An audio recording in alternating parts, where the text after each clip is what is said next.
Үй жағдайында өзімізге көңіл бөлуді ұмытпаймыз. Үйдегі барлық табиғи заттармен өзімізге маска, кремдер жасаймыз. Бүгін біз бетке арналған крем жасайтын боламыз.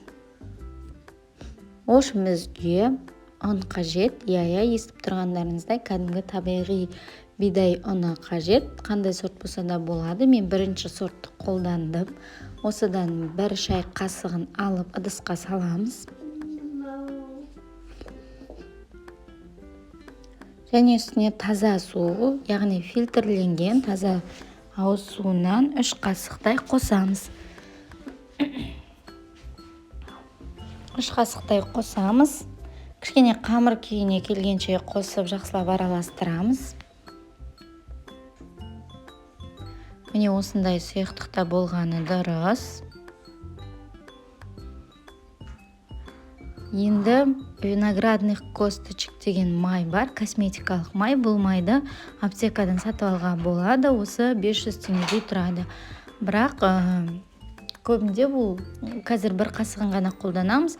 Сіз бірнеше нәрсеге қолданасыз, сондықтан алып қойғаныңыз дұрыс. Косметикалық май. Бір шай қасығын қостым. Және аевит деген витамин, немесе Е витаминінің өзі жарайды. Осыны инемен немесе қайшының ұшымен тесіп, 2 данасын саламыз. Бұл біздің Е витамині, ол бетіміздің салбырап кетуін, әжімдер түсуінің алдын алады. Сондықтан осыны кремге және маскалерге қолданған дұрыс. 2 данасын қосамыз.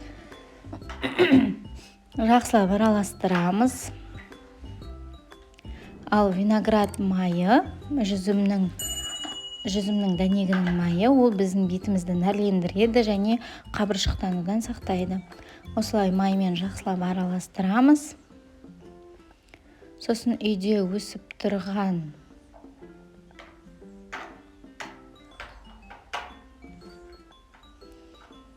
осында алоэ вера гүлінің немесе осындай дайын алоэ вера гелі деген болады. Соны алып, содан 2 шай қасық қосамыз. Немесе үйде өсіп тұрған дайыннан қолдансаңыздар болады. Осылай қосып жақсылап араластырамыз. Бұл кремді 10-15 күн қолдануға болады. Міндетті түрде холодильникте сақтау керек. Күнде таңертең кешке қолданыңыз, бетіңізге және қолдарыңызға жағыңыз. Бетіңіздің, қолдарыңыздың қалай өзгергенін, әдемі болғанын, реңі кіргенін және қабыршақтанбай әдемі болғанын байқайсыз.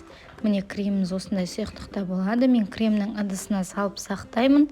Осындай бір кремнің ыдысына салып сақтаған дұрыс. Бұның кәдімгі кремдерден айырмашылығы: біріншіден табиғи, құрамында ешқандай зиянды заттар жоқ. Екіншіден бетіңізді тез қартаюдан сақтайды және нәрлендіріп әдемі етеді. Міндетті түрде жасап көріңіздер. Срогы, жалпы жарамдылық мерзімі 10-15 күн. Міндетті түрде холодильникте сақтау керек. Ұмытпай, күнде таңертең кешке жағыңыз, бетіңізге, қолыңызға жағыңыз. Менің каналыма жазылуды ұмытпаңыз. Үнемі жаңа видеолар болады міндетті түрде. Міне осылай көрсетейін деген сіздерге.